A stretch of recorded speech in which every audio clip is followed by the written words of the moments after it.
कि हिमाचल प्रदेश सरकार जो है, ऐसा लग रहा है कि सरकार नाम की कोई चीज नहीं रही। आपके हमीरपुर PWD में चीफ इंजीनियर की पोस्ट के ऊपर जो है SC को एडिशनल चार्ज जो है वो पिछले साल अगस्त में दिया जाता है। उस व्यक्ति को चीफ इंजीनियर का एडिशनल चार्ज दिया जाता है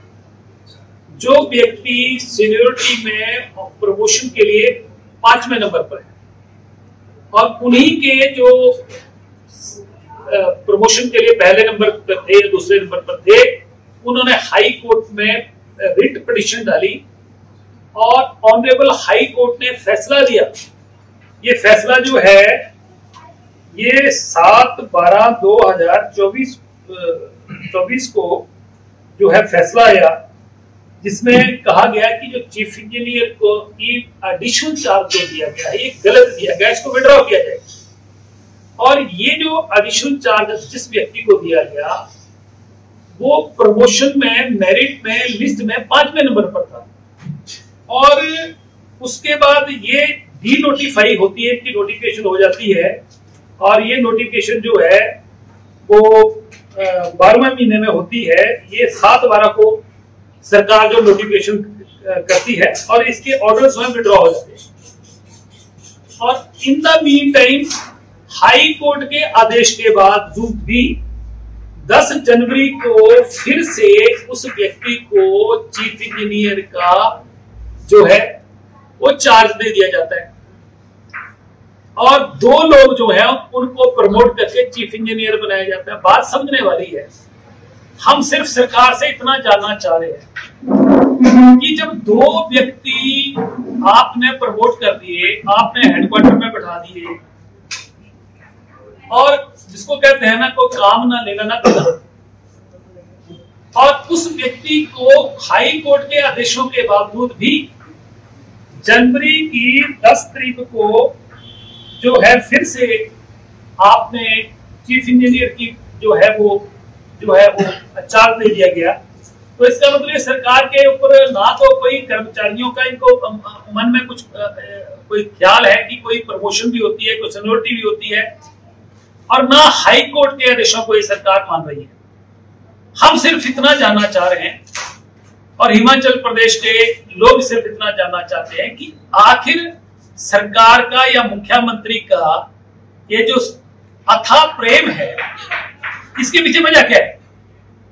कि एक व्यक्ति को आप बिना मतलब किसी चौथे नंबर पर 5वें नंबर पर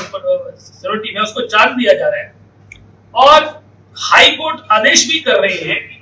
कि भाई आप इसको जो है वो विड्रॉ करिए। 2 लोगों को प्रमोट भी किया जा रहा है,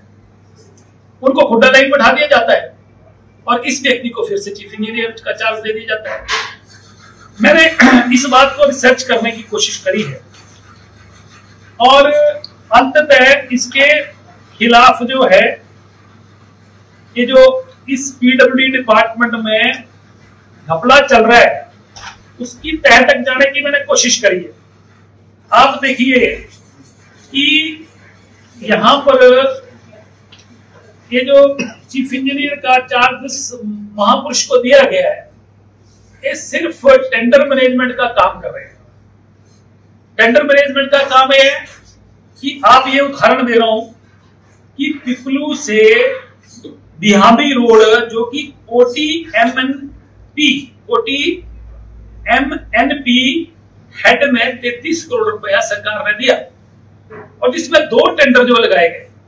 एक टेंडर 6.5 करोड़ का और एक टेंडर 4.5 करोड़ का, और चीफ इंजीनियर जिनके पास चार्ज था इन टेंडरों को मैनेज करने लगे, और ये जो टेंडर है ज्ञानचंद ज्ञानू को जो है लॉट किया गया, ये लगभग 4.5% जितना रेट था उससे भी ऊपर दिया गया, जबकि वहां पर टेंडर जो है वो कम रेट पे आ रहे थे। 8 लोगों ने टेंडर डाले, और 8 में से जो है कई लोगों के टेंडर रिजेक्ट कर दिए गए, और जब ये व्यक्ति अंदर हो गया और काम नहीं कर पाया तो उसके बाद फिर दूसरे व्यक्ति को जाना था, तो वहां भी मैनेजमेंट होना शुरू हुई, टेंडर कैसे कर दिया 3 महीने के बाद। दूसरा उदाहरण ये है कि ये जो 4.5 करोड़ रुपए का टेंडर था, सारे जो है एक व्यक्ति 8.8% जो है टेंडर डाउन दे रहा है, उसको काम नहीं दिया जा रहा है। इसके अलावा आप देखिए कि ये एक टेंडर है, ये upgradation of data to Batsar road 15 crore रुपए का, और इसमें पहली दफा जो है जब ये पार्टिसिपेंट्स जो थे वो 8 पार्टिसिपेंट्स आए, 3 हरियाणा के जो थे उनके टेंडर जो एक्सेप्ट कर लिए, और जो हिमाचल के 5 लोग थे उनके रिजेक्ट कर दिए। और जब ये बात नहीं बनी, टेक्निकली इनको रिजेक्ट किया गया, तो उसके बाद जो है ये दोबारा फिर से एक टेंडर हुए तो फिर उनको एक्सेप्ट कर लिया गया। टोटल मिला के मेरा कहना का सीधा सीधा भाव ये है कि इस व्यक्ति को जो कि बिना प्रमोशन के चार्ज दिया गया है, क्या हिमाचल प्रदेश में कोई भी चीफ इंजीनियर इतना लायक नहीं है कि इसको चीफ इंजीनियर के पोस्ट पर बैठाया जाए? टेंडरों की मैनेजमेंट के लिए लगे हैं, क्या क्या हो रहा है क्या नहीं हो रहा है, बहुत सारे कागज हमारे पास आ चुके हैं। और मुझे लग रहा है कि कई अधिकारियों को गलतफहमी हो गई है कि हमको 2025 में 2026 में 2027 में हम रिटायर हो जाएंगे, परंतु सरकार के पब्लिक के पैसे को जो लूटने का काम करेगा या करवाएगा, रिटायरमेंट के बाद भी घर से उनको कोर्ट में सीधा जाएगा। सरकार के पैसे का मिसयूज जो लोग कर रहे हैं और ये सोच के कर रहे हैं कि हम तो रिटायर हो जाएंगे, रिटायरमेंट के बाद भी फाइलें खुलेंगी, हिमाचल प्रदेश को जो लूटने का काम कर रहे हैं। आप देखिए हिमाचल में हो क्या रहा है, कोई भी अधिकारी रिटायर होता है, कर्मचारी रिटायर होता है, सीधा जाके फाइल बनती है, मुख्यमंत्री के पास जाइए, सरकार के पास जाइए, आपकी एक्सटेंशन मंजूर होती है, आपको जो है 1 साल का 2 साल का एक्सटेंशन दिया जाता है। हर डिपार्टमेंट में एक्सटेंशन हो रही है।